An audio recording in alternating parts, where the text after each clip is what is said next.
मासूम का मर्डर कैसे हुआ? दिल्ली में शराब पीने की उम्र क्या 21 से घटाकर 21 या 18 होने वाली है? तिरंगे पर मोदी के ऑटोग्राफ से क्यों मचा बवाल? इनसाइड स्टोरी की इन खबरों में सबसे पहले बात हम आसाराम की करेंगे, उनकी नई मुसीबत की करेंगे। सूरत प्रशासन ने आसाराम के आश्रम पर 17 करोड़ रुपए का जुर्माना ठोका है। जुर्माना न देने पर आसाराम की संपत्ति नीलाम की जा सकती है।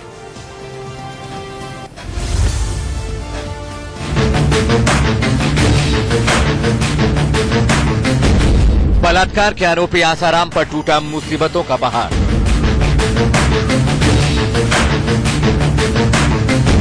आसाराम पर 17 करोड़ का जुर्माना। जुर्माना नहीं चुकाया तो नीलाम होगी आसाराम की संपत्ति। आसाराम की नई मुसीबत की वजह है सूरत के जहांगीरपुरा का यह आश्रम। आसाराम का यह आश्रम जितना आलीशान है उसकी कहानी उतनी ही काली है। इसी आश्रम में रह चुकी एक लड़की ने आसाराम और उनके बेटे की काली करतूतों को खोलकर रख दिया था।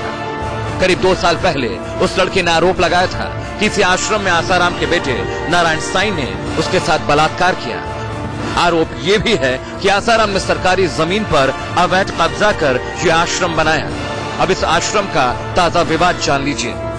1996 में आसाराम आश्रम की ओर से 10 बीघा सरकारी जमीन पर कब्जा कर लिया गया था।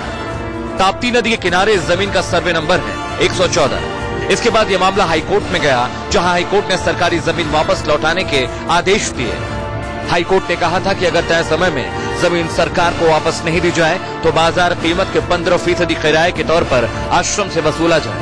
इस फैसले के बाद आसाराम के आश्रम ने बीच बीच में करीब 30 लाख रुपए भरे भी थे, लेकिन बाद में यह किराया देना बंद कर दिया गया। इस पर सूरत कलेक्टर ने कड़ा फैसला लेते हुए 2009 से सारा किराया एक साथ वसूलने का आदेश दिया है। इसका आंकड़ा करीब 17 करोड़ 34 लाख 19 हजार रुपए बनता है। आसाराम आश्रम द्वारा सरकारी जमीन का अधिग्रहण किया गया और उसके कारण से उन्होंने जितने वक्त उस जमीन का अधिग्रहण करके रखा वो गैर वैधानिक था, गैर कायदेसर था। उसके लिए 17 करोड़ का दंड जो है वो उनके सामने किया गया है। सूरत कलेक्टर ने नोटिस भेजने के 30 दिन के अंदर आसाराम आश्रम को जुर्माना भरने के आदेश दिए हैं। उसके बाद कानूनी रूप से कदम उठाने के बारे में आश्रम के संचालकों को सूचित कर दिया गया है। वसूली का नोटिस दे दिया गया है और उसके बाद उनको वो जमा करना होगा सरकार में। अगर नहीं किया जाएगा तो उनके जो एसेट्स होंगे वो सीज किए जाएंगे और ऑक्शन में किए जा सकते हैं पैसे की रिकवरी के लिए।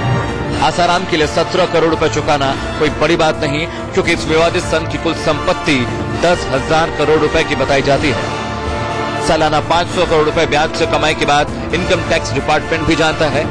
ऐसे में देखना है कि आसाराम जुर्माना चुकाते हैं या फिर पहले की तरह ही झांसाराम वाली चाल चलते हैं। आनंद पाठक, सूरत, इंडिया न्यूज।